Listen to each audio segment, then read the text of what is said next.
네, 오늘 주신 하나님의 말씀 보도록 하겠습니다. 창세기 3장 1절에서 6절, 요한복음 6장 26, 27, 그리고 35에서 38절 말씀인데 저와 여러분이 교독하겠습니다. 제가 3장 1절부터 읽겠습니다.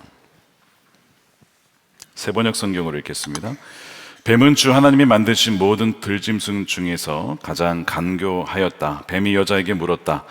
하나님이 정말로 너희에게 동산 안에 있는 모든 나무의 열매를 먹지 말라고 말씀하셨느냐?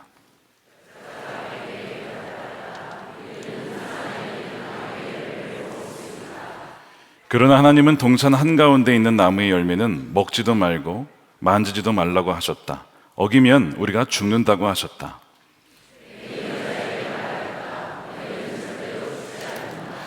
하나님은 너희가 그 나무 열매를 먹으면 너희의 눈이 밝아지고 하나님처럼 되어서 선과 악을 알게 된다는 것을 아시고 그렇게 말씀하신 것이다.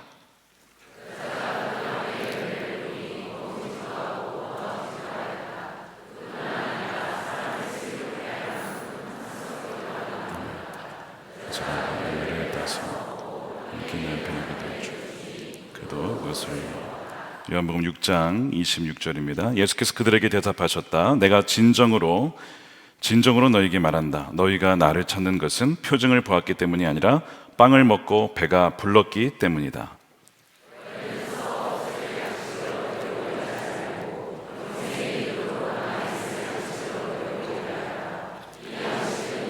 너에게 줄 것이다. 아버지 하나님께서 인자를 인정하셨기 때문이다. 35절입니다. 예수께서 그들에게 말씀하셨다. 내가 생명의 빵이다. 내게로 오는 사람은 결코 줄이지 아니할 것이요 나를 믿는 사람은 다시는 목마르지 않을 것이다.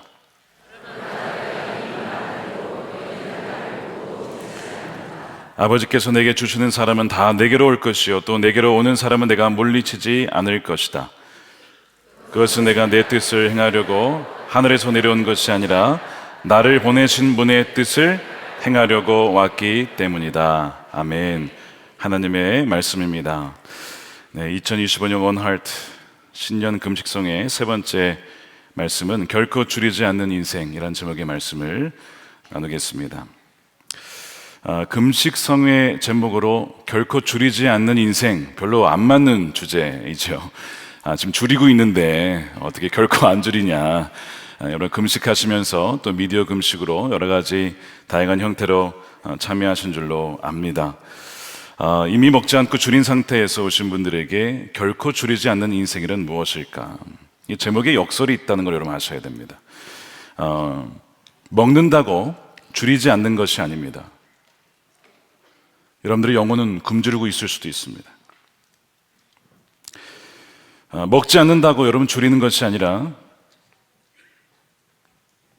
먹지 않아도 만족할 수 있습니다. 영원히 만족할 수도 있습니다.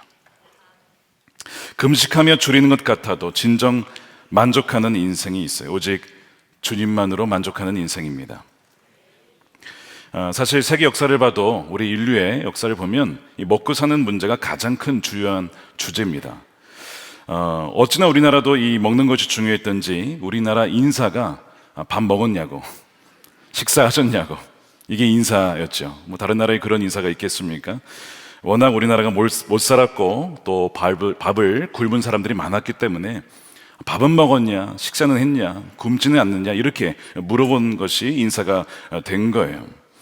성경에도 보면 만찬이라고 하는 것, 식사라고 하는 것은 하늘나라의 천국 잔치를 상징합니다. 그래서 예수님께서는 종종 오병이어 기적과 같이 사람들을 먹이시면서 천국이 어떠한 곳인지 그를 맛보게 해 주셨어요. 물론 그 빵이라고 하는 것은 궁극적으로는 내가 생명의 빵이기 때문에 나를 먹는 자는 영원히 줄이지 않을 거야 라고 하는 것을 가리키기 위해 그 표적을 보여주신 것이었죠.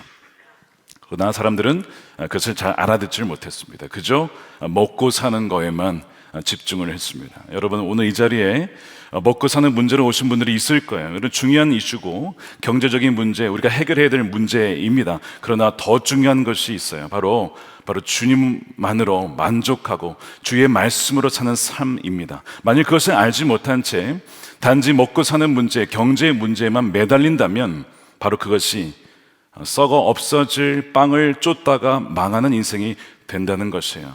저는 기도하기를 어느 누구도 썩을 빵을 쫓다가 죽는 인생이 아무도 없게 되기를 축복합니다. 그래서 이 음식이 굉장히 우리에게 육신의 필요를 채워주고 영양분을 공급하기 때문에 먹지 않고 살 수 있는 사람은 아무도 없습니다, 사실. 그래서 음식이 중요한 거예요. 사실 그렇지만 이 음식이라는 것이 하나님께서 우리에게 주신 좋은 것이고 또한 다양한 요리를 맛보면서 즐길 수 있게 해주시는 아주 귀한 선물인데, 항상 하나님이 주시는 선물은 우리가 그것이 과할 때 혹은 그것을 주님보다 더 기뻐하고 즐거워하고 의존할 때에 항상 그 선물은 뭐가 됩니까? 여러분, 우상이 되고 맙니다. 즉, 여러분, 음식도 우상이 될 수 있어요. 우리의 이 식탐도 결국에는 우상이 될 수 있는 겁니다. 그래서 우리의 식욕이 자연스러운 거긴 하지만 없어서는 안 될 욕구이지만 우리의 배가, 그러니까 우리의 위장이 하나님이 될 수 있다는 겁니다. 그래서 누군가의 배가 그들의 신이라고 성경에는 이렇게 말씀하고 있지 않습니까? 그러니까 우리가 이것을 통해 점검해 봐야 돼요. 우리가 식욕을 절제하지 못하는 것이 하나님을 거스를 수 있다는 것. 뭐 식욕을 통제하지 못하는 것이 무슨 하나님과 무슨 상관일까요? 여러분, 정말 그럴까요? 에서가 식욕을 통제하지 못해서 그걸 가지고 장자권을 팔아 넘겼습니다. 하나님께서 택하신 장자의 권리를, 그거를 그냥 팥죽 한 그릇에 팔아 넘겼어요.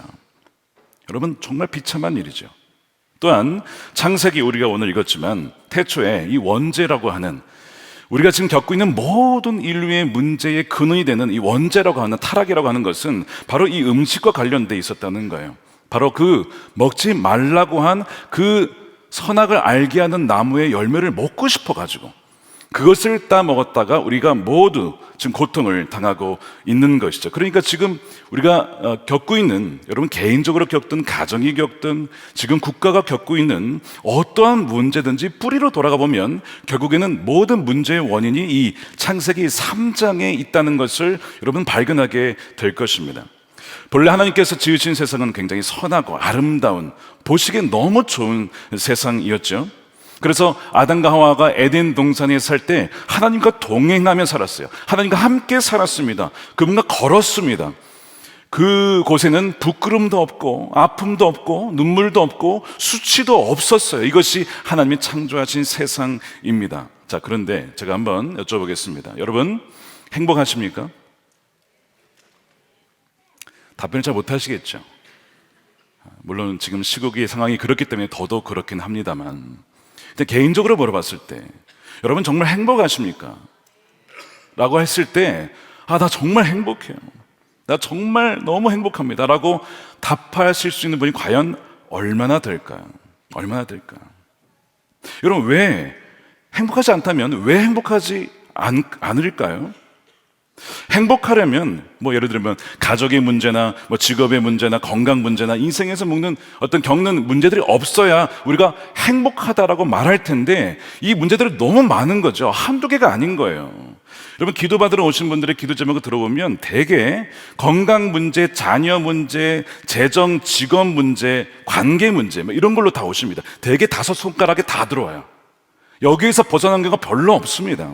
이런 문제들이 있으니까 우리가 말을 못하는 거예요. 행복하다라고 말을 못합니다. 근데 이것이 하나님이 원래 의도한 세상이 아니었다는 것을 여러분 성경을 통해서 우리는 알게 된다는 거예요. 왜 이런 완전한 행복이 무너지게 되었느냐라고 하는 것이죠. 그것이 이 바로 창세기 3장에 나와 있는 하나님께 대한 반역 때문에 그렇습니다.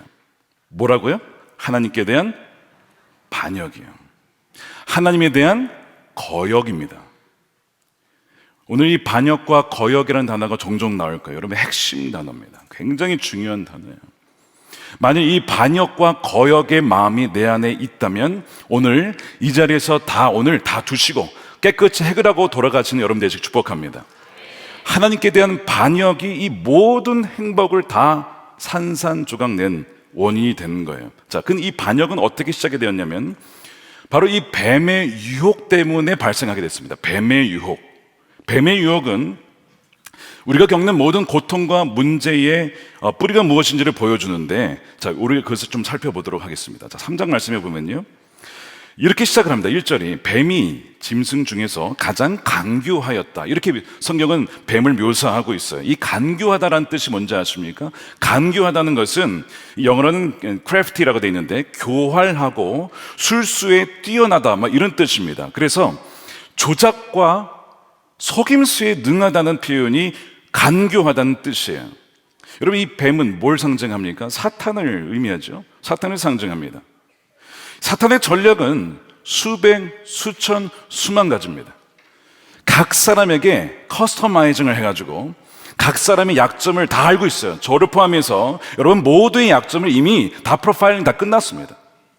그리고 그 약점을 어느 때에 어느 시기에 어느 장소에서 누구를 통해 하면 되는지를 이미 다 알고 있어요, 마귀는.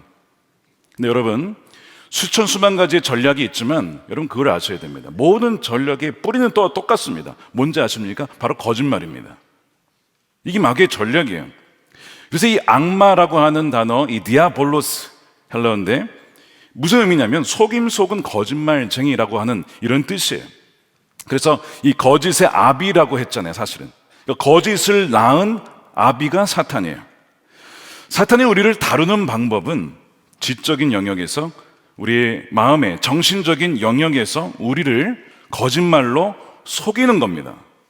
사탄은 사람들을 거짓으로 속여서 컨트롤합니다. 통제합니다. 여러분 기억하셔야 돼요. 사탄은 속이는 것이고, 사탄은 우리의 지적인, 정서적인 여러 가지 면에서 속임으로써 우리를 통제하고 자기 뜻대로 움직입니다. 움직이게 만듭니다. 조종하는 거예요. 놀라운 건 뭐냐면 사탄은 사람들로 하여금 자신이 속고 있으면서도 속지 않고 있다라고 속게 만듭니다. 다시 말씀드릴까요? 사람들이 자신이 속고 있으면서도 나는 속지 않고 있다라고 속게 만든다고요. 그래서 사탄은 사람들이 자신은 결코 속지 않는다고 속이면서 속은 상태로 계속 머물게 하는 데의 달인입니다. 자, 이쯤 되면 점검해 봐야죠. 나는 혹시 지금 속고 있는 게 없느냐? 확률상 걸려있을 가능성이 많아요. 지금 사탄의 유혹에 저를 포함해서 마찬가지로 저는 항상 내가 마귀라면 나를 어떻게 유혹할까를 생각할 때가 있습니다. 종종 생각합니다. 적의 입장에서 생각하는 거예요. 적의 입장에서 내가 선한 목적의 담임인데 이 담임을 나를 무너뜨리려면 어디에서 어떻게 하면 무너질까를 생각해 보면요, 딱 답이 나와요. 자, 그럼 그걸 조심하는 겁니다. 이해하시겠습니까? 근데 그거를 알지 못하도록 그렇지 않다라고 속이는 또 영역이 있어요. 자, 그러니까 여러분 마찬가지예요. 지금 내가 마귀에게 뭔가 속고 있는 부분이 있을 수 있으면 여러분 인정해요. 여러분 겸손하게 인정할 때 하나님께서 지혜를 주시고 알게 하시고 빛으로 비춰주시고 감춰줬던 것을 드러내 주시는 거예요. 여러분 교회에, 우리 교회 감사를 해요. 감사, 재정감사, 사역감사. 그게 뭔가 감춰준 걸 드러내자 이게 아니라 우리의 연약함과 혹시 실수가 있을 수 있으니 삼자를 통해서 보자는 것이죠. 그래서 잘못된 것이 있으면 고치자는 거예요.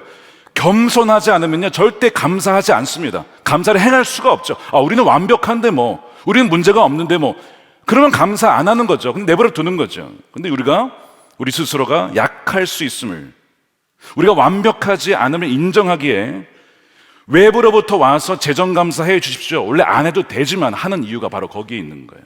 그러니까 우리 영혼도 마찬가지예요. 내가 주님께 머물러 있고 날마다 동행하려고 하지만 내가 지금 마귀에게 속고 있는 영역이 무엇인지를 겸손히 물으면 주님께서 이 말씀을 통해서 우리의 영적인 상태를 보여주신다는 거예요. 자, 그래서 여러분들은 마귀에 속고 있지 않다라고 확신하십니까? 만일 확신하신다면 어떤 기준으로 확신하십니까? 무엇을 기준으로 나는 옳고 그르다라는 것을 여러분은 확신하십니까? 여러분 말씀이죠. 말씀의 기준에 의해서 그것이 맞다 혹은 그르다가 우리의 기준이 되는 거예요.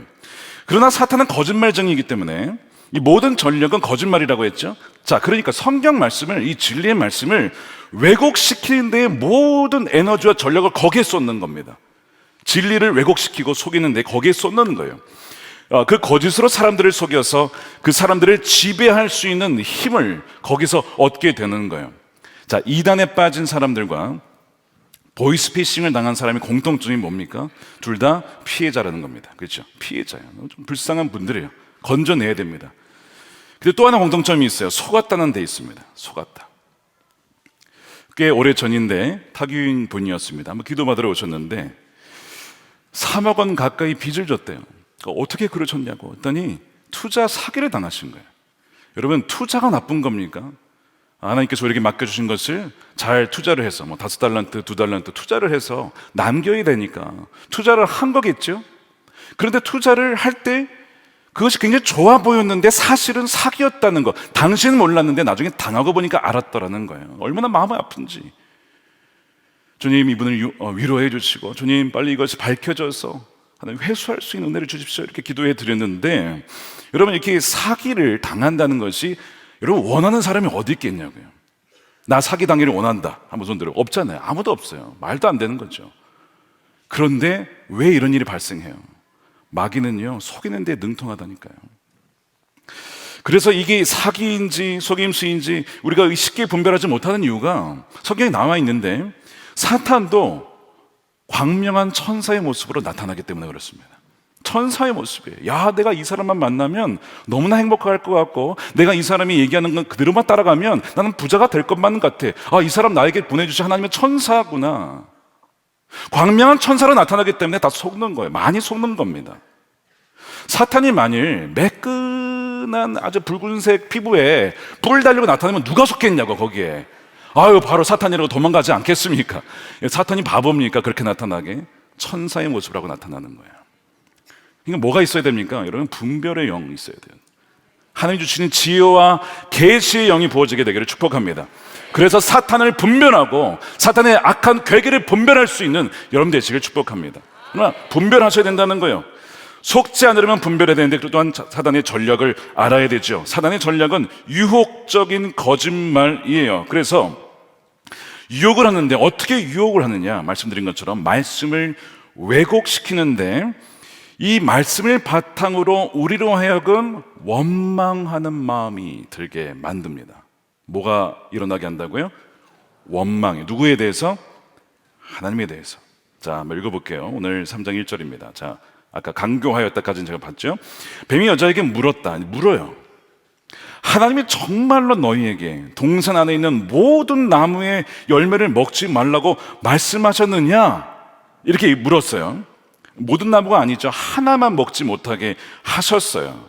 근데 뱀은 모든 나무라고 하여서 일단 말씀을 과장시키거나 왜곡을 시키고 있습니다. 그러면서 이렇게 묻는 거죠. 하나님께서 모든 나무의 열매를 먹지 말라고 한 것이 사실입니까? 어떻게 그럴 수 있지? 하나님이 너희에게 어떻게 그렇게 대하시지? 하나님 너희를 사랑하면 다 줬겠지, 하나 뺐겠어. 이렇게 트는 거예요. 그러고 보니 그러네. 나를 사랑하시면 다 줬어야지 왜 그건 안 줘? 이렇게 의심하게 하고, 뭔가 하나님이 나에게 잘못하신 것만 같은 생각을 들도록 이 사단은 그렇게 질문을 하는 거예요. 그때 하와가 대답을 해요. 동산 중앙에 있는 나무의 열매는 하나님 말씀을 듣긴 들었어요. 너희는 먹지도 말고 만지지도 말라, 너희가 죽을까 하느라 하셨느니라. 여러분, 이 말씀 잘 띄워보십시오. 띄워보세요. 그대로 두십시오. 하나님이 만지지도 말라고 했나요? 그런 말은 안 하셨어요. 먹지 말라고 그랬지. 만질 수는 있었어요. 근데 벌써 이게 마귀의 유혹에 들어갔는지 말씀을 하나 더 덧붙여버렸네. 나는 먹고 싶은데 글쎄 만지지도 못하게 하더라고. 이런 식으로 뭔가 하나님에 대한 뭔가 서운한 마음이 살짝 들어가 있잖아요. 만질 수도 있는 거 아니야. 근데 만지지도 못하게 하셔, 그분이. 이런 식으로 뭔가 지금 이상해요. 지금 분명히 말씀을 인용한 것 같은데 또 하나 있어요. 너희가 죽을까 하느라. 하나님 뭐라고 하셨습니까? 반드시 죽는다. 핵심입니다, 여러분. 반드시 죽는다. 내 말씀을 어기면 그 결과는 사망이야. 죄의 삭은 사망이야. 넌 반드시 죽어. 예외는 있지 않을까? 반드시 죽는다고. 그걸 빼버렸어요. 죽을까 하느라. 이게 벌써 지금 마귀의 컨트롤을 당하고 있어요. 벌써 세뇌를 당하고 있는 거예요, 지금 마귀에 의해서.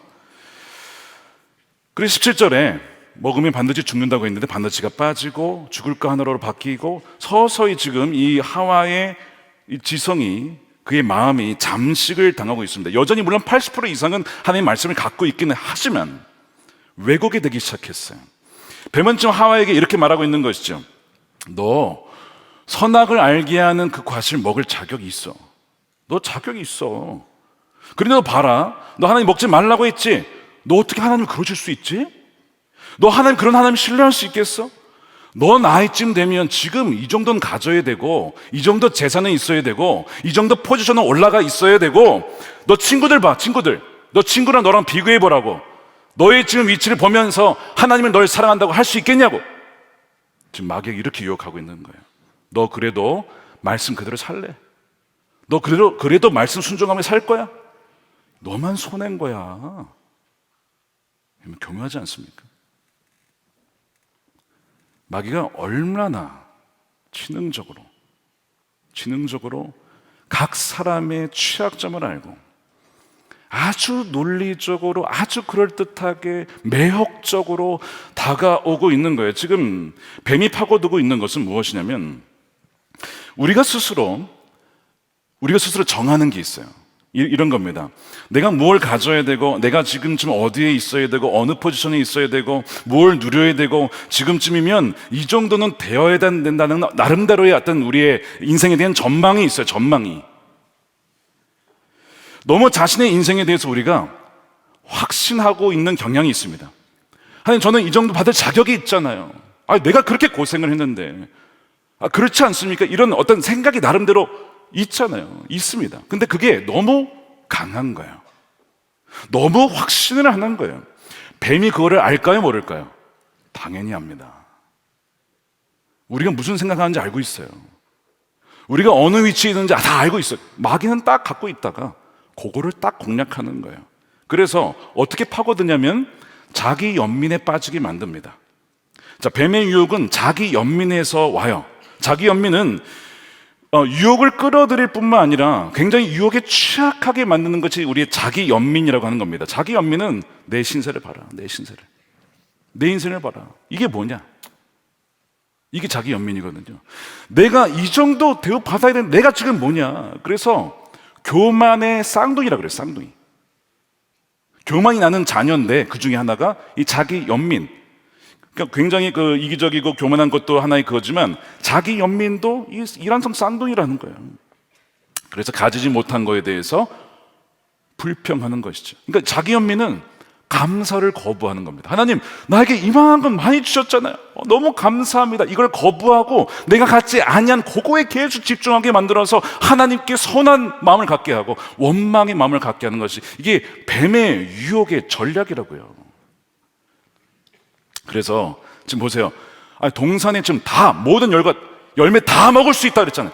단 하나 빼고 99.9%를 다 줬잖아요. 근데 왜 0.2%안 가진 거에 그렇게 집중하게 만들고 내 인생을 봐라. 왜 그렇게 만들게 하냐고요. 사탄은요, 그 틈을 절대로 놓치지 않아요. 사탄은 우리로 하여금 절대 감사 못하게 합니다. 여러분, 아까 그 감사가 아니고 하나님 감사합니다. 그 감사, 마귀가 진짜 싫어하는 거예요. 자기 연민을 물리치거든요. 감사는요. 우리에게 주신 것들을 하나님 내 인생이 이렇게 행하셨구나. 하나님은 선하신 분이시죠. 감사를 하게 되면 이 모든 자기 연민이 떠나가고 유혹이 올 수 없는 상황이 만들어지기 때문에 감사하지 못하게 하고 찬양하지 못하게 합니다. 그러니까 여러분, 찬양은 굉장한 능력이 있는 거예요. 왜 마귀가 떠나간 줄 아십니까? 찬양 중에 찬양에 바로 감사의 능력이 있기 때문에 그래요. 하나님 감사합니다. 찬양합니다. 내 삶 속에 행하신 일들을 찬양합니다. 마귀가 도망가는 거예요. 어떻게 할 수가 없는 것이죠. 예배의 중요한 요소가 뭐예요? 찬양인 거예요. 찬양. 굉장히 중요한 거예요. 우리가 오늘 찬양했잖아요. 두 손 들고 찬양했잖아요. 그 뭐예요? 하나님, 나의 여건과 형편에 상관이 없이 주님은 오르십니다. 주님은 나에게 모든 걸 전부를 주셨습니다. 하나님 감사합니다 하는 거 아닙니까? 그게 찬양이잖아요. 만일 여러분들이 매일의 삶 속에 찬양을 누락시켰다, 어느 날 그렇게 살다 보면 그럴 수 있죠. 바쁘다 보면 내가 오늘 주님을 찬양하지 못했네, 찬양을 듣지도 못했고 부르지도 못했네. 여러분, 그때가 위험한 순간이에요. 바로 그때 마귀가 이때다 싶어가지고 그때 바로 자기 연민을 싹 집어넣는 거예요. 넌 자격이 있는데 네 인생을 보라고. 이런 식으로 하나님께 원망하게 만든다고요. 그러니까 여러분, 뱀에 지금 유혹에 노출되어 있는 분들이 있을 거예요. 여러분, 찬양하지 않는 순간, 감사하지 않는 순간 이제 이어와 똑같은 겁니다. 나 잡아먹어라. 뭐라고요? 찬양하지 않고 감사하지 않으면 뱀아 나 잡아먹어라 하는 거라고. 매일마다 항상 범사에 감사하는 저와 여러분 되시길 축복합니다. 그러니까 예수님께서 시험에 빠지지 않도록, 자기 연민과 원망과 빠지지 않도록 뭐 하라고요? 깨어서 기도해야 된다라고도 말씀하셨죠. 자, 사탄이 이제 이렇게 자기 연민이든 뭐든 유혹했는데 얘가 딱 넘어가잖아요. 자, 그 다음 단계로 넘어가요. 그 다음 단계는 뭐냐면 아예 그냥 말씀을 아예 그냥 바꿔버립니다. 말씀을 아예 그냥 바꿔버려요. 그것이 4절이에요. 뱀이 여자에게 말하였다. 너희는 절대로 죽지 않는다. 와, 하나님은 먹으면 반드시 죽는다 그랬고 뱀은 정반대 얘기를 하고 있어요. 너희는 절대로 죽지 않는데요. 둘 중에 하나가 맞겠죠. 둘 중에 하나. 이 진리라고 하는 것은 배타성이 있어요. 이게 맞으면 이게 안 맞는 거예요. 어떤 분이 여러분들에게 예수님 믿지 마! 어떻게 예수님이 유일한 길이야, 생명의 길이야, 그렇게 말하신 분 있잖아요. 있을 수 있어요. 그렇죠? 전도 반대하시고 막 기독교 싫어하시는 분들은 어이, 진리라는 것이 다 상대적인 거죠. 어떻게 절대 진리가 있어? 여러분, 그것도 절대 진리를 주장하고 있는 거예요. 절대 진리가 없다라고 하는 절대 진리를 주장하고 있는 거라고. 그러니까 여러분, 이게 배타적으로 싸울 수밖에 없어요. 반드시 죽든지 아니면 살든지인데, 지금 하나님께서는 죽는다고 분명히 말했잖아요. 그러니까 죽지 않는다라고 완전히 말씀을 바꿔버려요. 그러면서 5절에 하나님은 너희가 나무 열매 먹으면 너희 눈이 밝아져서 하나님처럼 되어서, 이제 이게 굉장히 중요한 또 유혹의 포인트입니다. 하나님처럼 되어서 선과 악을 알게 된다는 것을 아시고 그렇게 말씀하신 것이다. 완전히 속았어요. 하나님처럼 될 수 없고요. 두 번째, 선과 악을 모릅니다. 인간은요, 타락해서 이 타고난 본성이 이기적이에요. 아이들 키워보면 알아요. 가르쳐주지 않았는데 그냥 됐고 자기 거 그냥 뭐 내 것만 이러고 태어나요, 아이들이. 야, 넌 정작 아담의 후손 맞다. 야, 너 하와의 후손 맞다. 애를 키우다 보면 알아요. 저도 그랬을 거 아니에요, 부모님 키울 때. 우리 다 마찬가지거든요. 선과 악을 알 수 없어요. 우리는 무지에서 어둠 속에 있는 사람이에요. 거듭나기 전에는. 그러니까 지금 마귀는 정확하게 속이고 있는 거죠. 하나님처럼 된다, 선과 악을 알게 된다. 다 거짓말, 다 거짓말. 그러면서 무슨 얘기 하냐면 먹으면 눈이 밝아져서 하나님처럼 되니까 그게 너의 진정한 자유다. 너가 하나님이 되라. 하나님 의지하지 말고, 나와서 이렇게 기도하지 말고, 예배하지 말고, 금식하지 말고, 말씀 보지 말고, 너가 하나님 되면 되잖아. 너가 너의 인생의 주인이 되면 되잖아. 너가 너 인생의 왕이 되면 되잖아. 왜 누구에게 그렇게 비굴하게 가가지고 뭐 해 주십시오, 그럴 필요 뭐가 있어? 너가 하나님이 되면 되잖아. 여러분, 이것이 세상의 메시지입니다. 이것이 세상의 메시지라고요. 네 인생 네가 책임지지 누가 책임져 주냐? 예수가 밥 먹여주냐? 이게 예수님에 대한 세상의 조롱이라고요. 우리가 크리스천들이 받는 조롱 아닙니까? 이게 지금 마귀가 정확하게 우리에게 하는 얘기잖아요. 그래서 너가 돈과 재물과 권력을 가져봐. 하나님 안 부러워. 너가 하나님처럼 되는 거야. 날아가는 새도 떨어뜨려. 그 정도 올라가면 이렇게 유혹을 한다고요.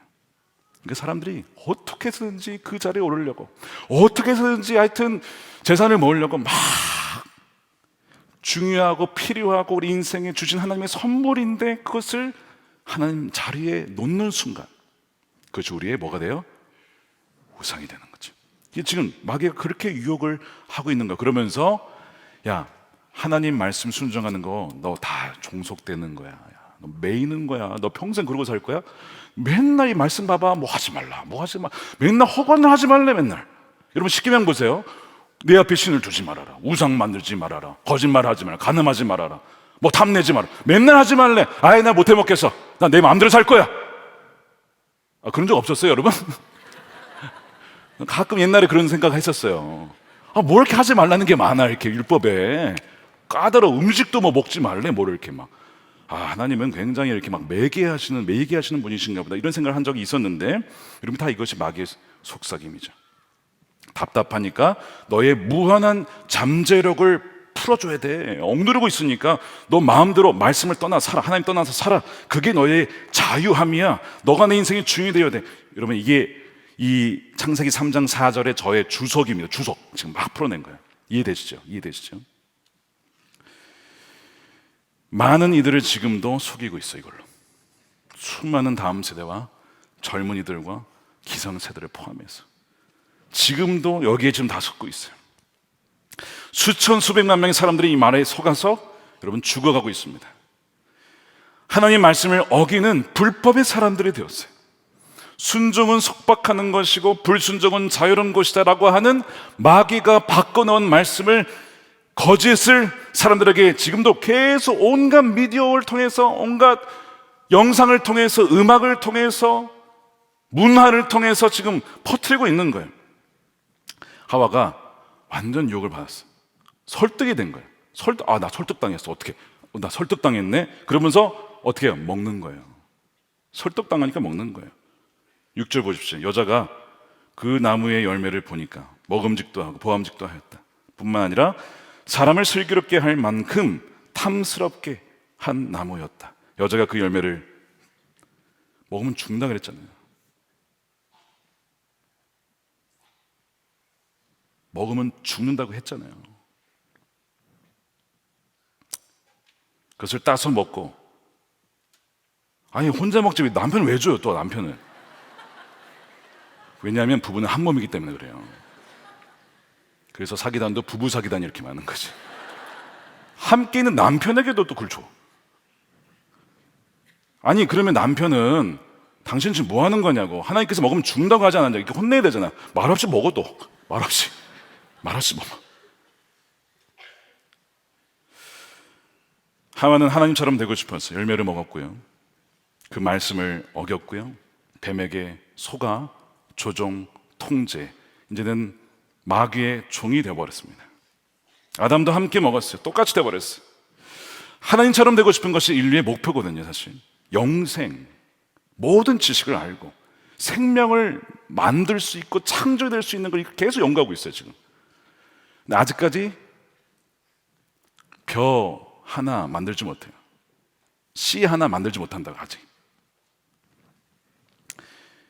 여러분, 이것이 하나님처럼 되고 싶은 것이 인류가 고통당하는 바로 이유였어요. 하나님을 떠난 거, 하나님의 말씀을 어기고 버린 거, 말씀에 불순종한 거, 하나님과의 관계에서 소외된 것, 이것이 세상에 존재하는 모든 악과 고통의 여러분 근본 원인입니다. 자, 이제 설명해 드릴게요. 이게 도대체 우리의 지금 삶과 무슨 연관이 있는지.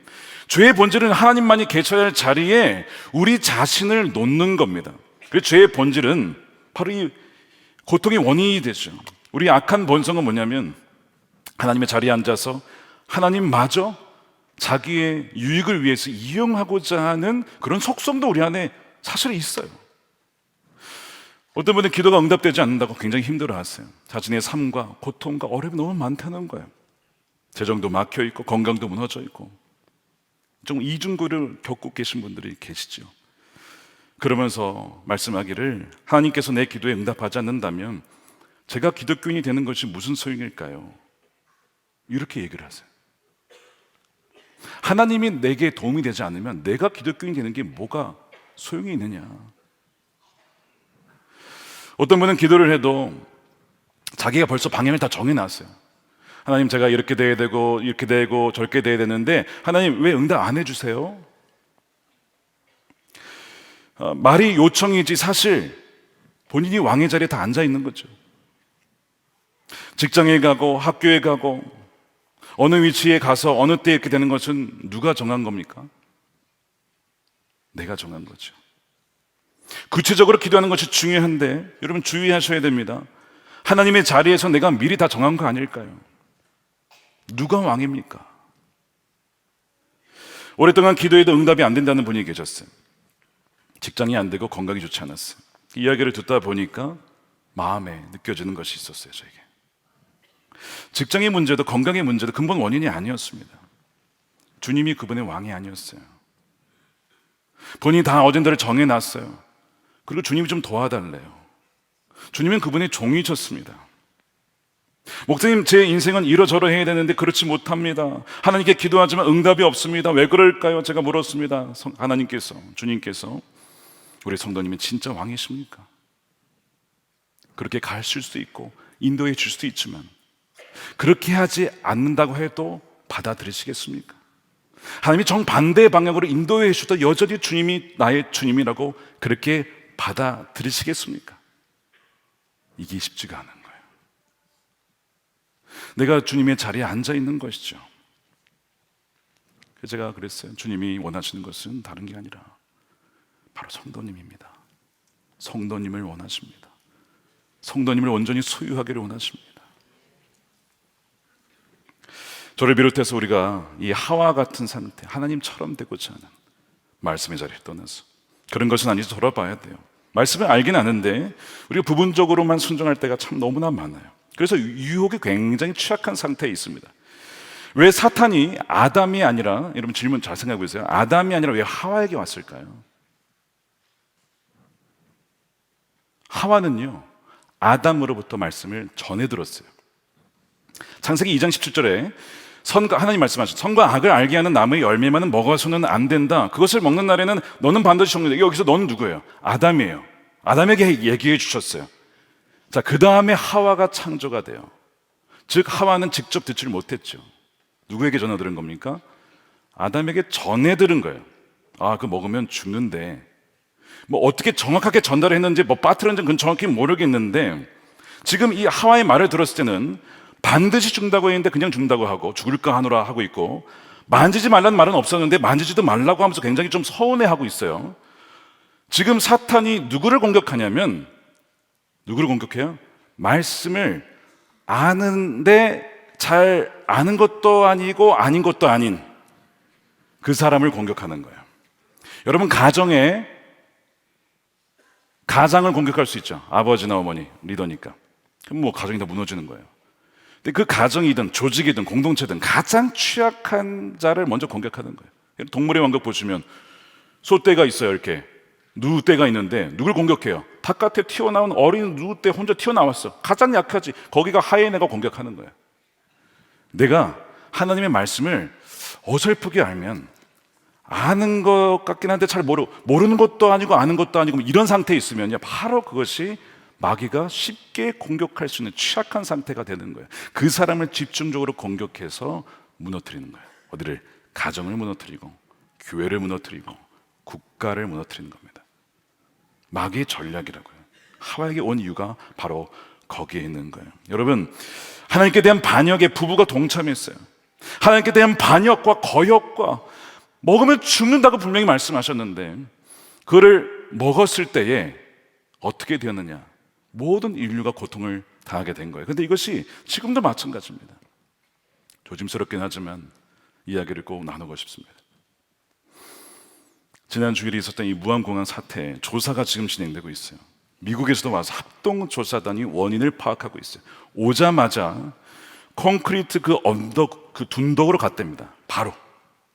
왜 그게 거기에 있냐 이거야. 활주로에 있어서는 안 될 콘크리트 구조물이 왜 거기에 있냐. 바로 거기서 조사를 하더래요.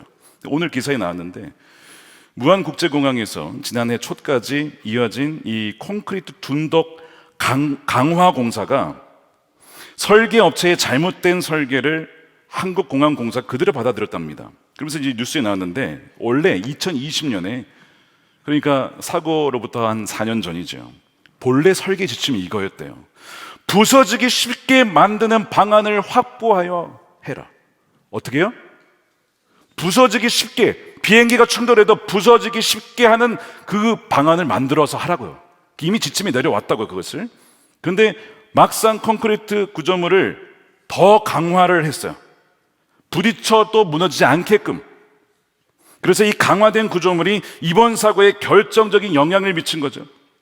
설계한 대로, 지침대로 하지 않은 결과가 무엇입니까? 179명이 소중한 생명이 희생당한 거예요. 여러분, 그 지침만 지켰어도, 이거 그대로 두면 항공기 만약에 상태가 어떤 추락 상태가 나서 활주로에 쫙 나갔을 때 부딪히면 죽으니까 이거 다 그냥 부딪히면 그냥 깨지는 걸로 만들어야 된다라고 이미 지침이 왔다고요, 벌써. 근데 하지 않았어요. 누가 하지 않은지 모르겠어요. 이걸 어기면 죽는다 그랬잖아요. 반드시 죽는다고 했잖아요. 이거 어떻게 할 거예요? 죽으면 어떻게 할 거냐고. 게다가 작년에 정부가 무안국제공항 19번 활주로, 사고가 난 활주로입니다. 2차례 이용 불가, 여기 하면 안 된다. 지금 활주로 공사 중이라 너무 짧아가지고 여기 이용하면 안 된다라고 2차례나 불가 판정을 냈어요. 그러면 하지 말아야 되잖아요. 국제 노선을 늘렸죠. 12월 초에 국제 노선을 늘린 바람에 지금 또 참사가 난 거예요. 하지 말라 그랬으면 국제 노선 안 늘렸으면 되잖아요. 기다려주면 좀 되잖아요. 활주로 좀 길어질 때까지. 계속 이런 일들이 쌓이고 왔는데 무시하고 그러다가 그 소중한 생명이 죽은 거예요. 여러분, 이 너무나 가슴 아픈 이 사건이 우리에게도 벌어질 수 있어요. 우리에게 벌어진다는 얘기는 정말 이런 사고가 또 벌어진다는 것이 아니라 우리가 하나님의 말씀을 뭐라 그랬어요? 어기면 죽는다 그랬죠. 근데 우리는 이것을 별로 대수롭게 여기지 않아요. 제가 이민교회를 섬기다가 왔어요. 참 어려운 교회였습니다. 계속 싸움이 있었던 교회였어요. 성도들이 서로 싸우고 목회자와 성도가 싸우고 서로 용서하라, 화합하라, 기도해라, 품어주라, 말씀이 많잖아요. 내가 너희를 죄인 되었을 때 사랑한 것처럼 그렇게 해라. 그런 게 없어요. 막 싸운 거예요. 자, 불법을 행했어요. 자, 그럼 결과가 뭡니까? 죽는다 그랬죠? 어떻게 된지 아십니까? 자녀들이 그걸 다 봤어요. 어린 자녀들이 다 봤다고, 그 교회의 상황을. 제가 가서 이 다음 세가 너무 안 됐어요. 이 사실 집단 트라우마를 당한 거예요. 아이들은 말은 잘 안 하지만 집단 트라우마를 당했어요. 이 아이들을 어떻게 해서든 말씀으로 회복시키려고, 거듭나게 하려고 제가 얼마나 노력했는지 몰라요. 감사하게도 그 중에는 주님을 만나고 회심한 친구도 있었지만 죄송합니다, 대다수는 그렇지 못했어요. 대다수는. 그것이 너무 마음이 아파요. 너무 마음이 아파요. 그 사태에 대한 고스란한 피해가 누구에게 가서 다음 세대에게 간 거예요. 다음 세대에게. 주님, 이 아이들은 어떡하냐? 목회자의 권위가 이미 다 무너졌어요. 목회자의 권위가 다 무너졌다고. 무슨 말을 듣겠냐고. 목회자가 새로 와도 이미 봤는데 그거를. 하나님 안 계시네. 하나님 계시면 이렇게 싸울 수 없죠. 어제 박병 목사 얘기하셨잖아요. 똑같은 일이 있었다니까요. 하나님 안 계시네. 계시면 하나님을 두려워해서라도 그렇게 하진 않았겠지. 근데 아이들이요, 어려 보이도 다 안다니까요.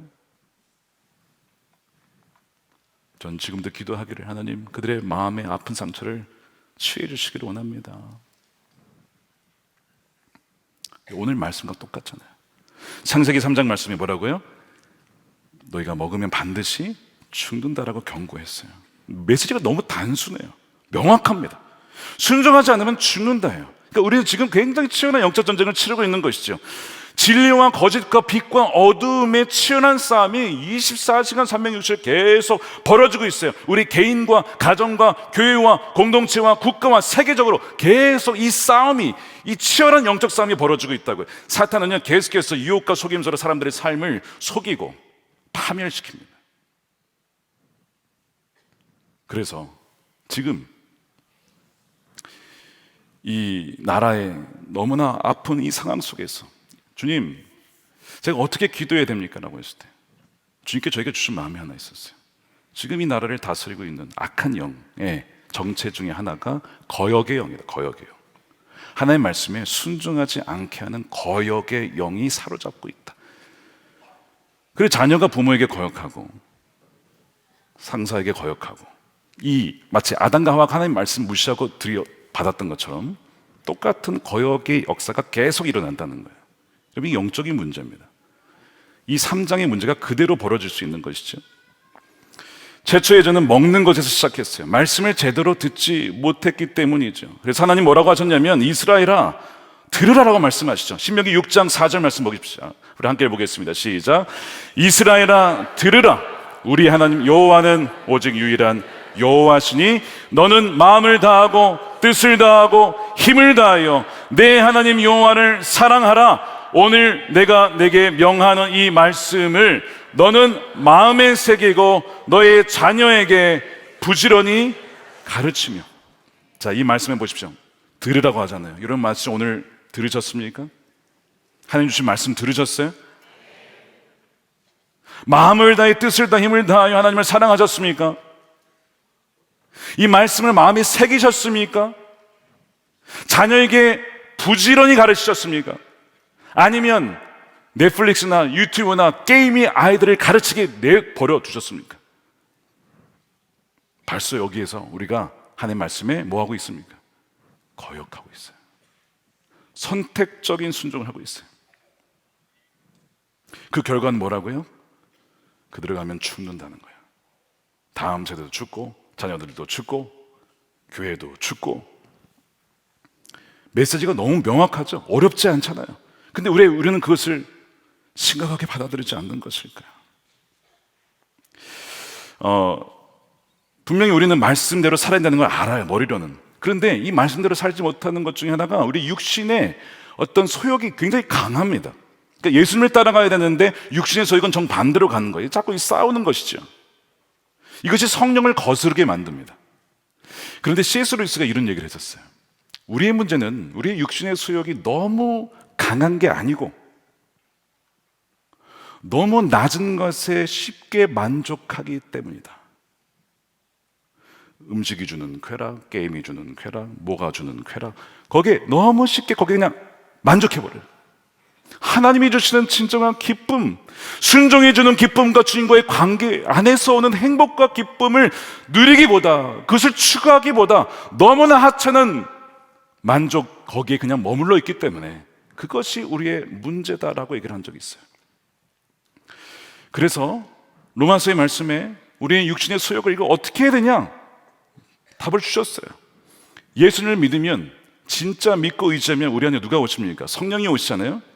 성령에 의해서 육신의 소욕을 통제할 수 있다는 거예요. 아멘입니까? 자, 로마서 8장 12절. 그러므로 형제들아 우리가 빚진 자로 돼 육신에서 져서 육신대로 살 것이 아니니라. 13절에 너희가 육신대로 살면 어떻게 돼요? 반드시 죽을 것이로되. 얘기하고 있어요. 반드시 죽는다고 말씀하고 있습니다. 여기서도. 여러분, 여기 지금 성령이 이미 있는 사람에게 하신 얘기잖아요. 지금 교회에 주신 말씀이에요. 로마서가 로마에 있는 성도들에게 주는 말씀 아니에요. 지금 성도들에게 주는 말씀인데 육신대로 살면 반드시 죽는다고 또 얘기하고 있어요. 지금 창세기 3장 말씀을 다시 반복하고 있는 거예요. 근데 성령으로서 몸의 행실을 죽이면 어떻게 해요? 산다는 거예요. 무릇 하나님의 영으로 인도함을 받는 사람은 곧 하나님의 아들이라. 아멘입니까?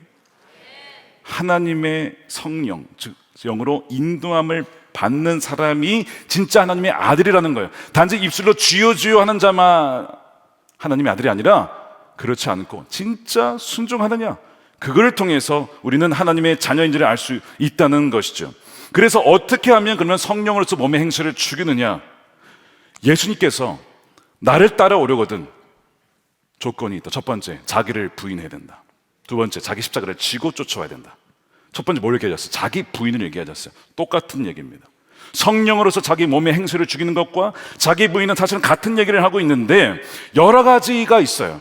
우리의 육신의 소욕을 죽이고 성령을 따라 자기를 부인하는 여러 가지 방편 중에 하나가 무엇이냐면 바로 금식입니다.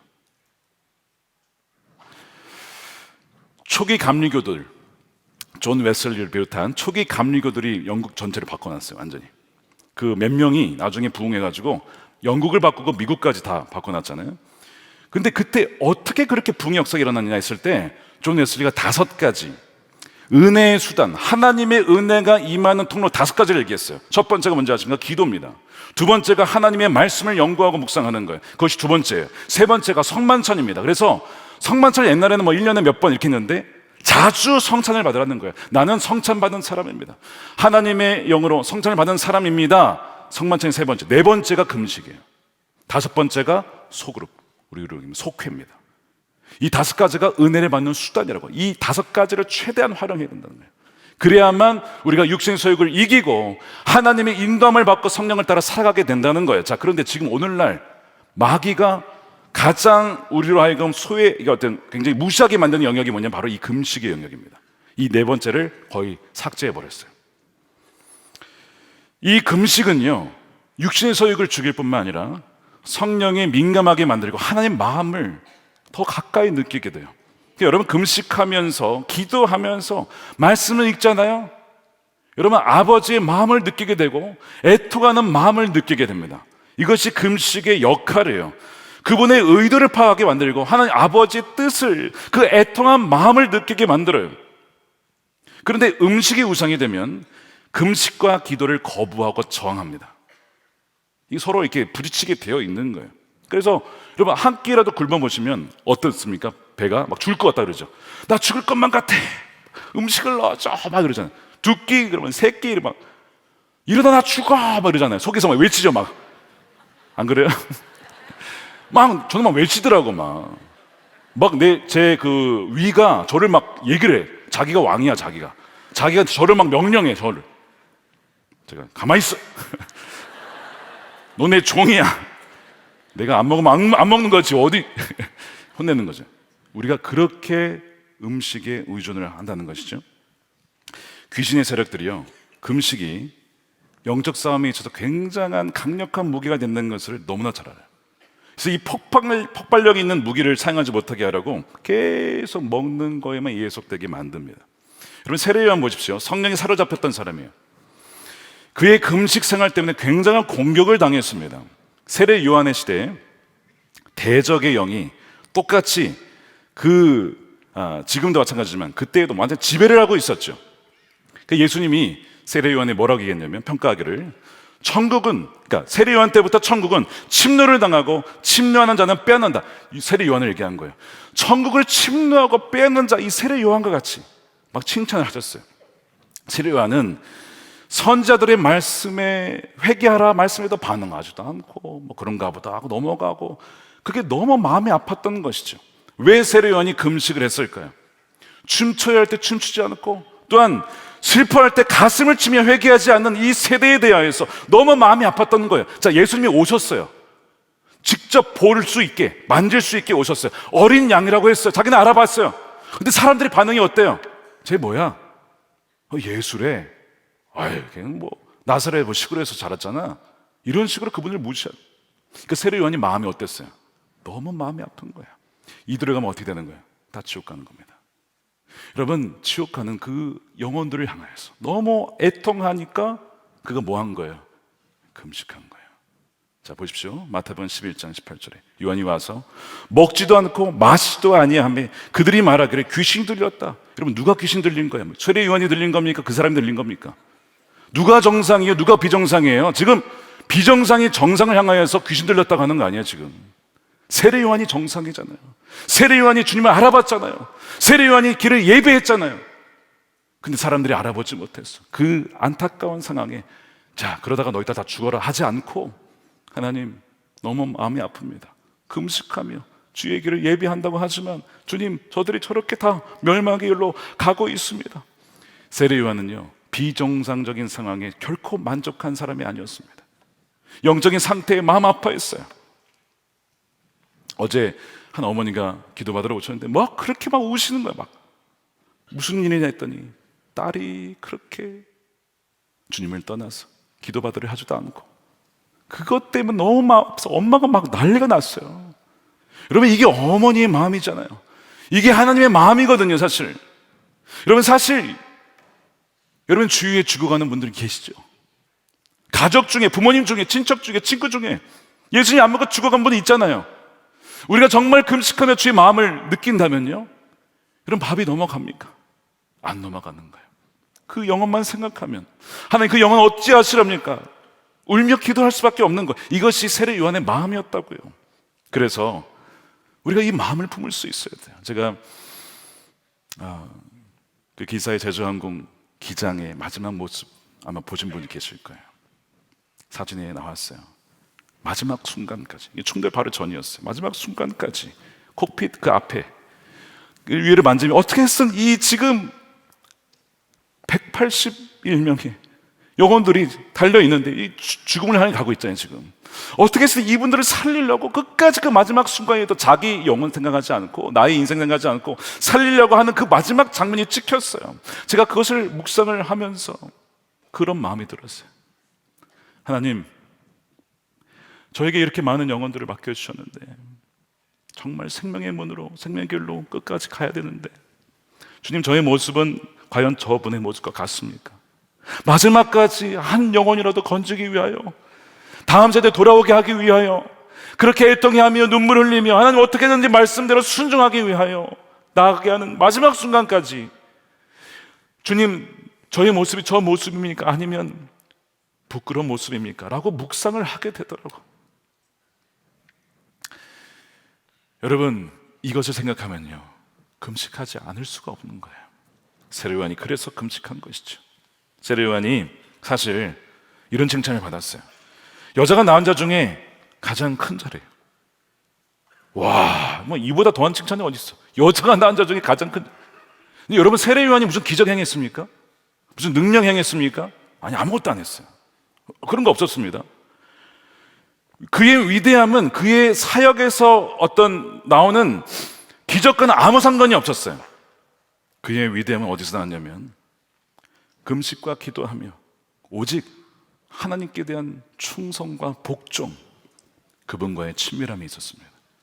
어떻게 해서든지 하나님 말씀에 순종하여 회개하라 전하면 돌에 맞아 죽든지, 사람들이 뭐 조롱하면 미쳤다, 귀신 들렸다 하든지, 그 말씀에 순종해서 기도하고 말씀 전하고 금식하며 그 순종하는 그것을 보시고 여자가 낳은 자 중에 이보다 더한 자가 없다, 주님은 칭찬하셨던 것이죠.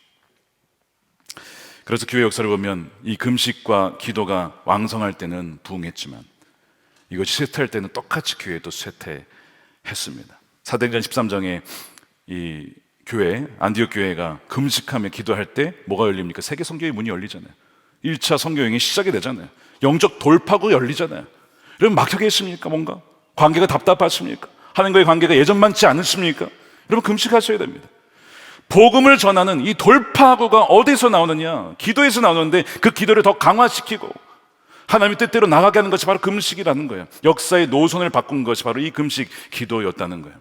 그래서 그 기도를 통해 2세기 반 만에 기독교는 로마 제국의 주요 종교가 되었죠. 신약성경 27권 중에 13권이 바울 서신서인데 바로 역사적인 금식 기도, 이 안디옥 교회에서 했던 금식 기도의 열매, 선교사역의 산물이 바로 성경입니다. 개신교 교회가 세워진 것이 우리나라 1884년이에요. 100년 후에 3만 개가 넘게 되었습니다. 평균 매해 300개의 교회가 우리나라에 세워진 거예요. 엄청난 역사죠. 바로 우리나라에 뭐가 있었습니까? 기도, 금식. 옛날에는 뭐 그냥 밥 먹듯이 금식하셨죠. 밥 먹듯이 금식 뭐죠? 하여튼 그냥 뭐 틈만 나면 하여튼 계속 금식하면서 기도했어요. 기도원 열풍이 일어났잖아요. 그렇죠? 기도원, 금식 기도원하고 막 기도했잖아요. 근데 여러분 보세요. 지금 한국교회 쇠퇴한다 그러잖아요. 뭐가 사라졌어요 지금? 금식과 기도가 사라지고 있어요. 동시에 가잖아요. 같이 갑니다. 한 교단의 통계 10년간 1057개 교회가 폐쇄를 했답니다. 우리가 은혜의 수단을 간과하고 무시하고 하나님께 굶주려 있기보다는 육신의 배에 더 굶주려 있는 동안 우리의 영혼은 서서히 말라가는 거예요. 그래서 금식은 영혼을 살찌게 하는 겁니다. 기억하십시오. 금식은 우리 영혼을 풍요하게 만드는 거예요. 제2차 대각성 운동에 경험했던 조나단 에드워즈가 부흥이 일어나고 있는 그 현장 속에서 1742년이었습니다.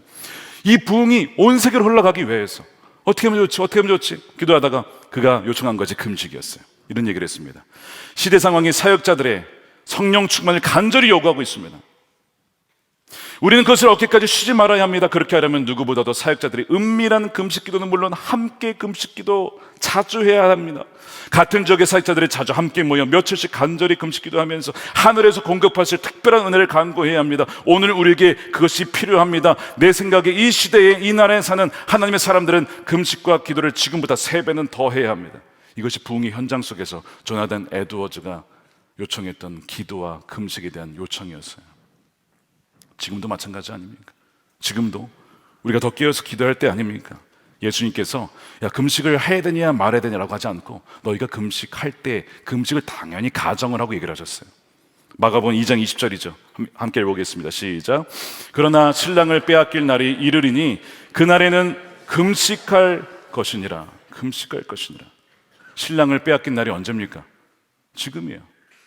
아니 목사님, 주님이 우리 함께 계시는데 왜 신랑을 빼앗겼다 하십니까? 물론 성령으로 우리 안에 와 계시죠, 주님이. 그런데 그분은 성령이시고 그분은 보증으로 와 계신 분이라고 말씀하셨어요. 자, 고린도후서 5장 5절에 이것을 우리에게 이르게 하시고 보증으로 성령을 주셨어요. 여러분, 보증금이 뭐죠? 보증금을 내면 내 거는 맞는데 아직 내 건 아닌 거예요. 주님이 오셨지만 아직 완전히 오신 건 아니에요. 이 상태입니다. 우리가 지금 정확하게. 주님이 어디 계십니까? 그러면 하나님 보좌 우편에 앉아 계시죠. 부활하신 주님은 아직 재림하지 않으셨다고요. 재림하셨다고 하면 바로 그것이 이단인 거예요.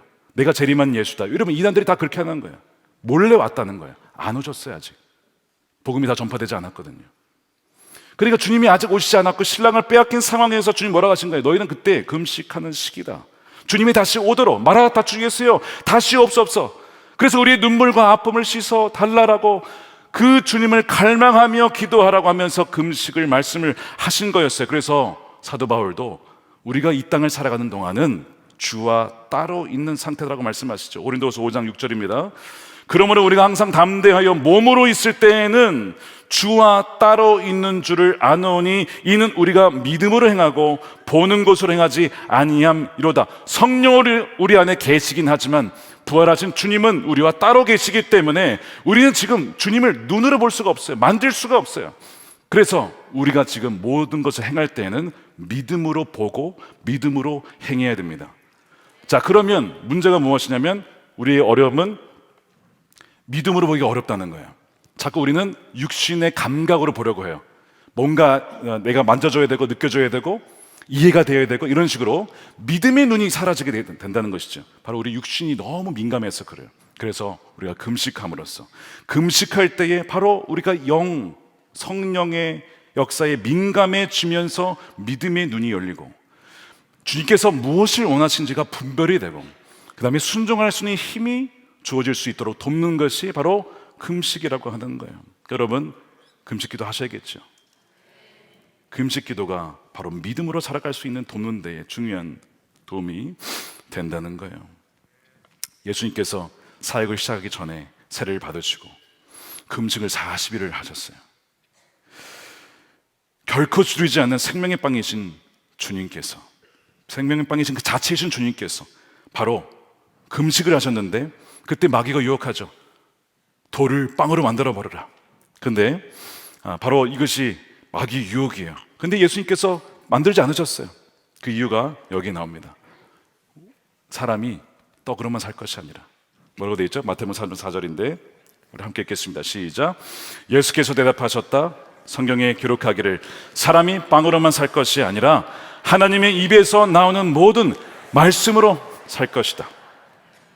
하나님의 말씀으로 살아가기 위하여 육신의 수욕을 금식으로 눌러놓고 내려놓고 하나님의 말씀대로 살아갈 수 있는 것을 이미 우리에게 보여주셨어요. 주님이 금식하셨다면 우리도 마찬가지로 성령의 수욕을 따라가려면 그렇게 순종해 나가야 된다는 거예요. 바로 성령께서 여러분들에게 마음을 주시면 여러분 하실 수가 있습니다. 내가 하려고 하면 힘들어요. 근데 성령께서 금식해야 된다. 마음을 주시잖아요. 안 힘들어요. 별로. 밥을 먹어야 되나 싶어요. 밥 생각이 싹 사라져요. 말씀과 기도로 주님과 교제하는 시간이 너무 좋아서 밥 먹는 시간도 잊어버린다니까. 그 은혜를 누리게 된 여러분 되시길 축복합니다. 여러분, 어제 우리 박보영 목사님 말씀하셨는데 신명기 10장 13절에 우리가 행복하기 위하여서 뭘 줬다고 말씀하셨냐면 보십시오. 당신들이 행복하게 살도록 내가 오늘 당신들에게 명하는 주 당신들의 하나님의 명령과 규례를 지키는 일이 아니겠습니까? 하나님의 말씀이 무엇 때문에 주어졌다고요? 저와 여러분의 행복을 위하여. 자, 그러면 왜 행복하지 않습니까? 우리가 하나님의 말씀을 무시하고 어기고 내 마음대로 행하기 때문에 그래요. 그래서 이 말씀은 우리에게 행복을 위해 주어졌다는 것을 여러분 기억하셔야 됩니다. 예수님께서 뱀의 그 일을 다 뒤집으셨어요. 예수님은 뱀의 일을 뒤집고 낙원을 회복시키기 위하여 오셨습니다. 뱀은 선악을 알게 하는 나무를 통해 우리의 마음에 거짓을 심어주었어요. 근데 예수님께서는 골고다 언덕에서 나무를 통해 그 마음에, 우리 마음에서 거짓을 제거하십니다. 아담은 나무에 관한 말에 순종하지 않았지만 둘째 아담 예수님은 나무에 대해서 순종하시죠. 그 나무가 무슨 나무입니까? 십자가였어요. 십자가를 지심으로 우리의 모든 거짓과 거역에 대한 죄를 그분이 받으신 거예요. 사탄이 첫째 아담에게 갔듯이 둘째 아담이 예수님께도 갔습니다. 첫째 아담이 불법을 행하여 불순종하여 잃어버린 것을 둘째 아담이신 예수님께서 십자가의 나무에서 순종하여 회복을 시키셨어요. 그래서 누구든지 믿는 자마다 그 에덴을 회복하게 된다는 거예요. 참된 행복을 누리게 된다는 것입니다. 불법한 우리 대신에, 우리가 불법했잖아요.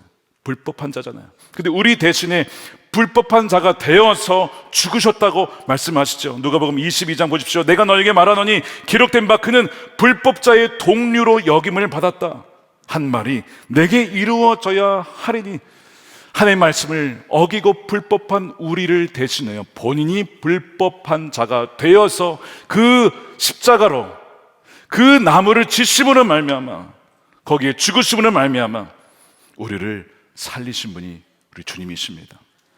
주님을 믿는 자마다, 우리가 회개하고 주님을 믿는 자마다 다시는 멸망치 않고 진정 이제는 예수님 말씀대로 살아갈 수 있는 능력과 그 행복이 부어지게 된 줄로 믿습니다.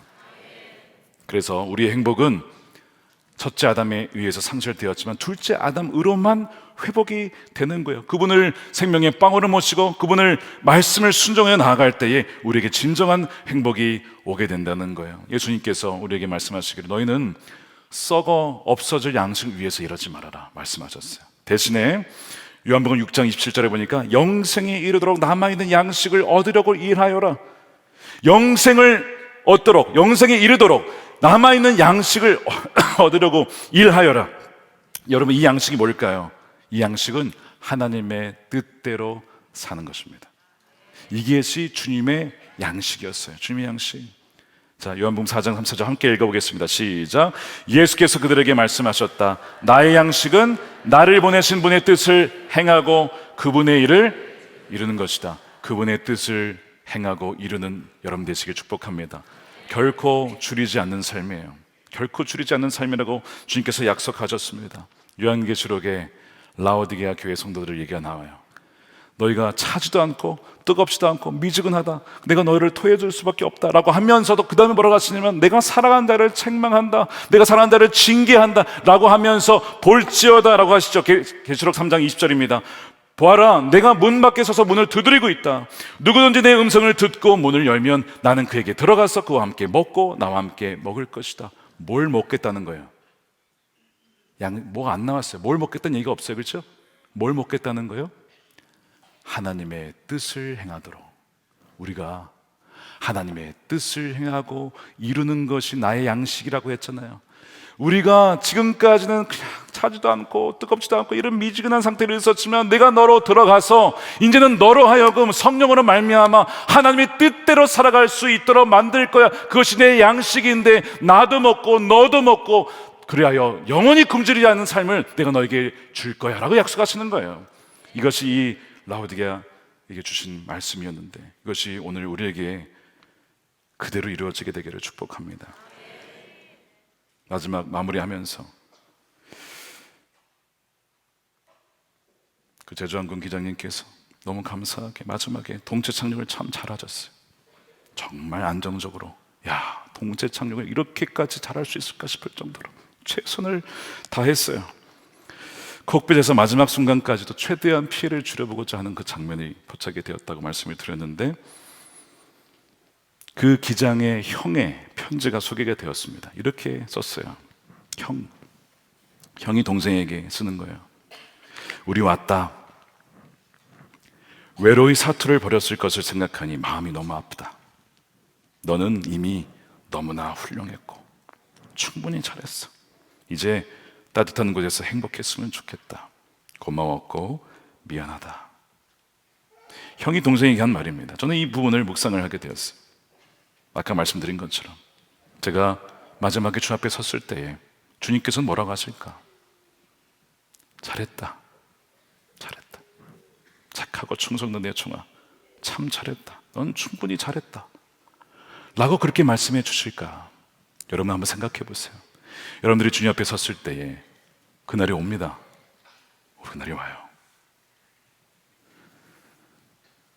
정말 생명의 빵이신 주님을 의지하고 하나님의 뜻대로 순종하며 살아가다가 주님 앞에 서서 잘했다. 내가 너의 인생으로 인하여서 참 기뻤다.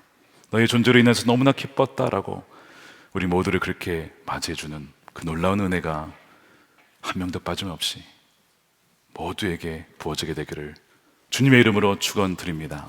아멘. 우리 함께 찬양하고 찬양하고 우리 기도하겠습니다.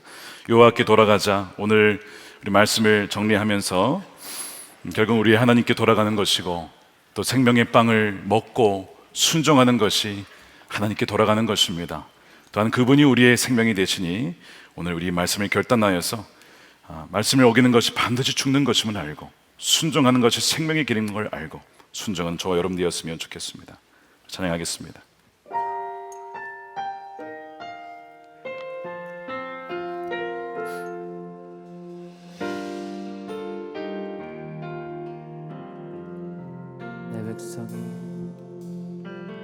내 백성이 나를 떠나 돌아섰지만 내 사랑이 내 백성을 내 사랑이 내 백성을 포기 못하니 내 모든 것 내어주고 나 그들을 얻으리로 여호와께 돌아가자.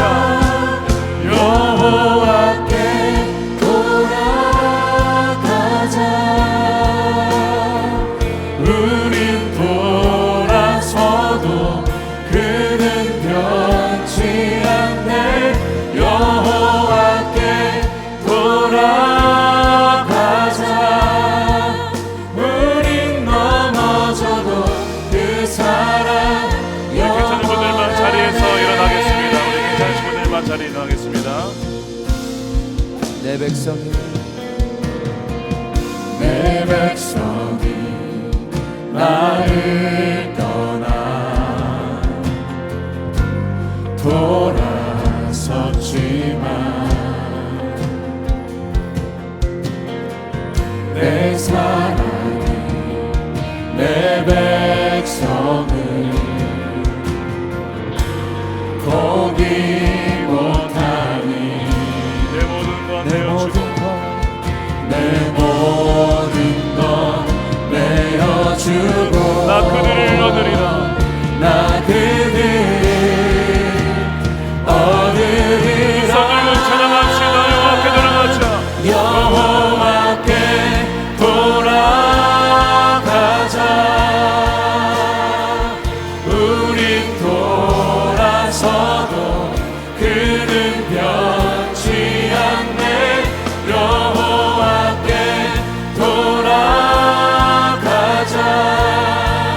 우린 넘어져도 그 사랑 영원하네. 사랑은 오래 참고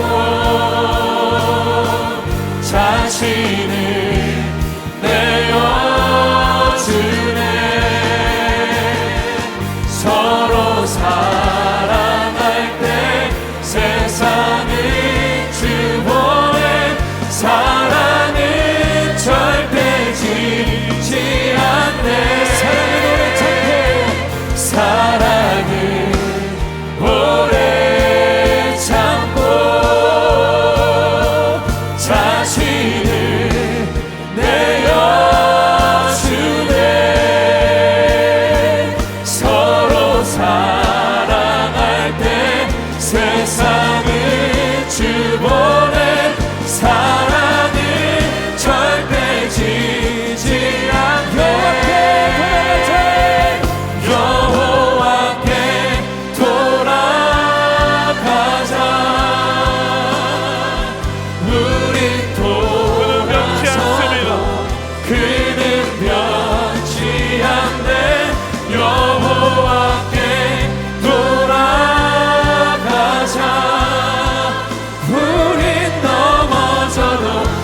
사랑 영원하네. 한 번 더 고백합니다. 여호와께 돌아가자.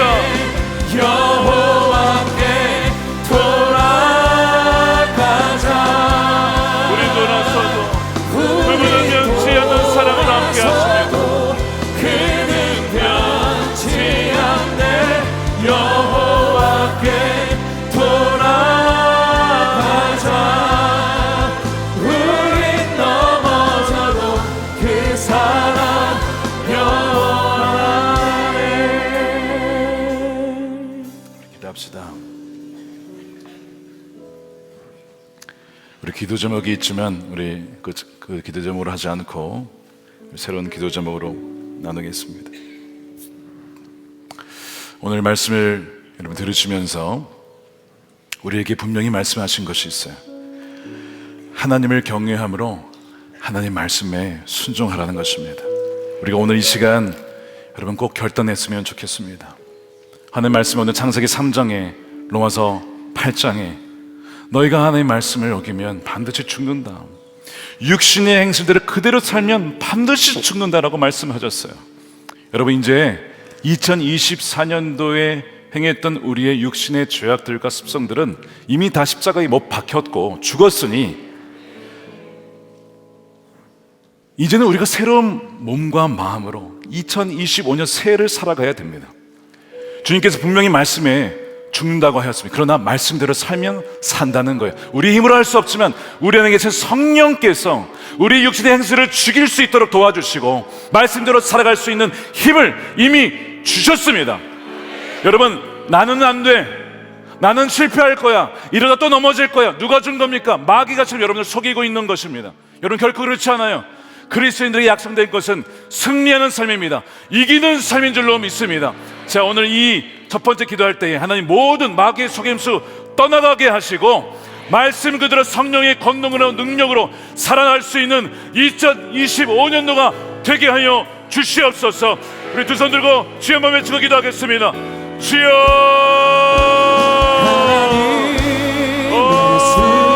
주님, 마귀의 모든 속삭임과 속임수와 거짓을 주여 이 시간 아버지 하나님 쫓아내며 말씀을 선포합니다. 나스란 예수 그리스도의 명은 모든 약한 거짓의 영으로 고용의 영으로 날지어다 할렐루야.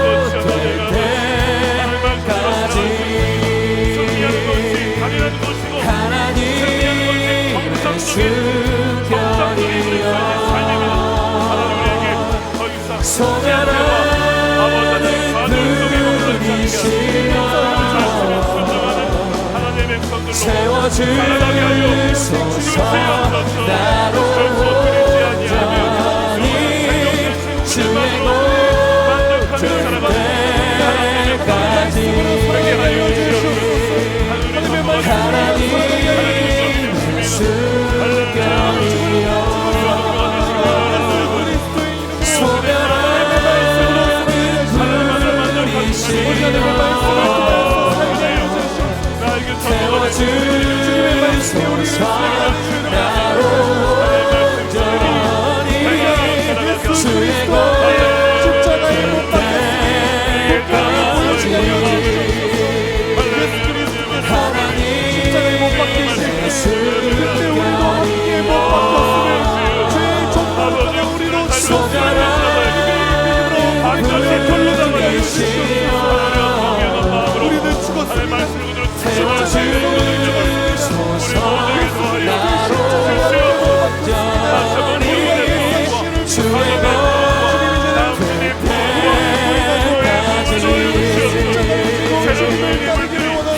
하나님의 두 번째로 기도하겠습니다. 이번 성의 본문입니다. 시편 27편.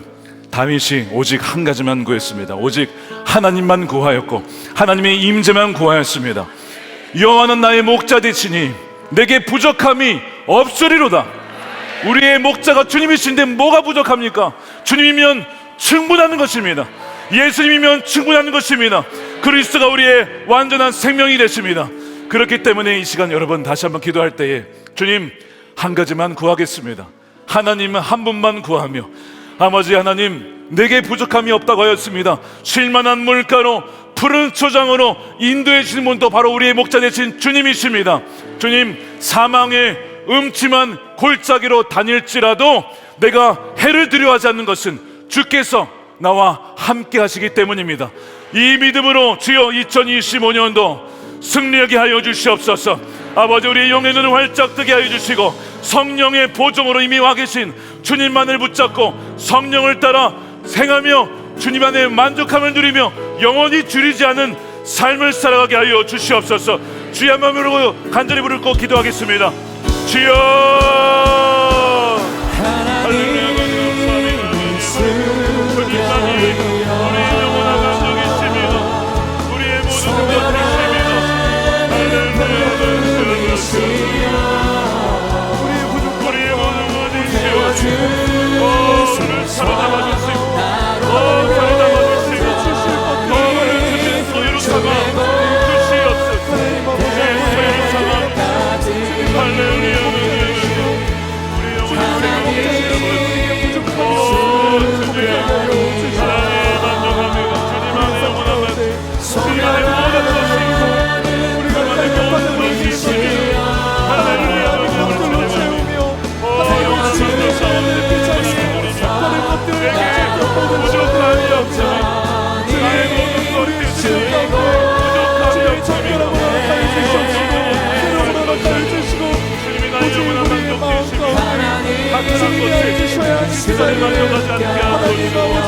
올라오셔서 기도하실 분들은 간절히 사모한 마음으로 올라오셔서 기도하시면 좋겠고요.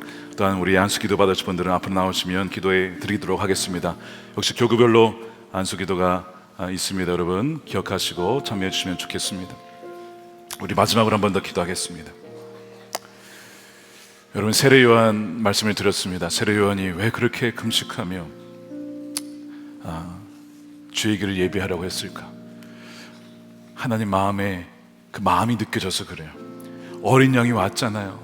눈앞에 볼 수 있잖아요. 만질 수 있잖아요. 여러분 이런 기회가 어디 있냐고요. 근데 사람들이 못 알아보는 거예요. 그를 배척하는 거예요. 무시하는 거예요. 세례 요한의 마음이 그것이 너무 아팠어요. 하나님 너무 마음이 아픕니다. 마음이 아픕니다. 주의 오실 길을 예비한다고 했는데 제가 제대로 예비 못한 것 같습니다 라는 마음도 아마 가졌을 거예요. 여러분 우리가 이 시간 기도할 때 주님께서 말씀하신 거 있잖아요. 나의 양식은 하나님의 뜻을 따르는 것이다. 그것이 내 양식이다라고 하셨어요. 우리가 2025년도 영원히 줄이지 아니하는 영원히 남을 양식은 무엇이냐면 하나님의 뜻대로 행하는 것만 영원히 남는 겁니다. 그것이 우리의 굶주리지 않은 영원한 우리의 양식이 되는 거예요. 2025년도 주님 우리 주변에 잃어버린 영혼들이 너무나 많습니다. 주여 그들에게 복음을 전하게 하여 주시옵시고 나도 주의 말씀에만 순종하여서 아버지의 뜻을 이 땅 가운데 이루는 데에 주여 나를 사용해 달라고 우리 두 손 뻗으시고, 주여 나를 하나님의 구원의 통로로, 하나님의 역사의 통로로, 하나님의 예언의 통로로, 영혼을 인도하는 통로로 사용해 주시는 2025년도가 되어서 영원히 줄이지 아니하고 썩지 아니한 양식을 먹으며 살아가게 하여 주시옵소서. 우리 함께 동성으로 기도하겠습니다. 주여, 부르주소서.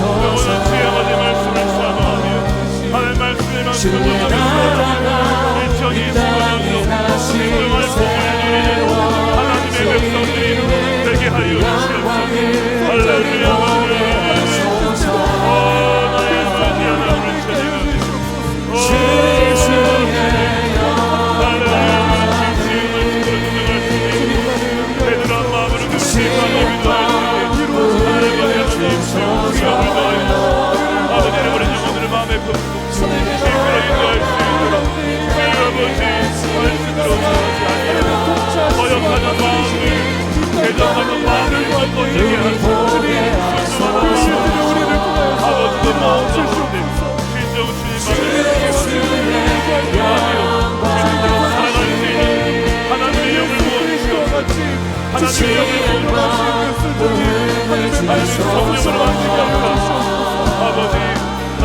주의 나라가 이 땅에 다시 세워지고 영광을 우리 보게 하소서. 주 예수의 영광을 시와 부르는 주소서. 주의 나라가 이 땅에 다시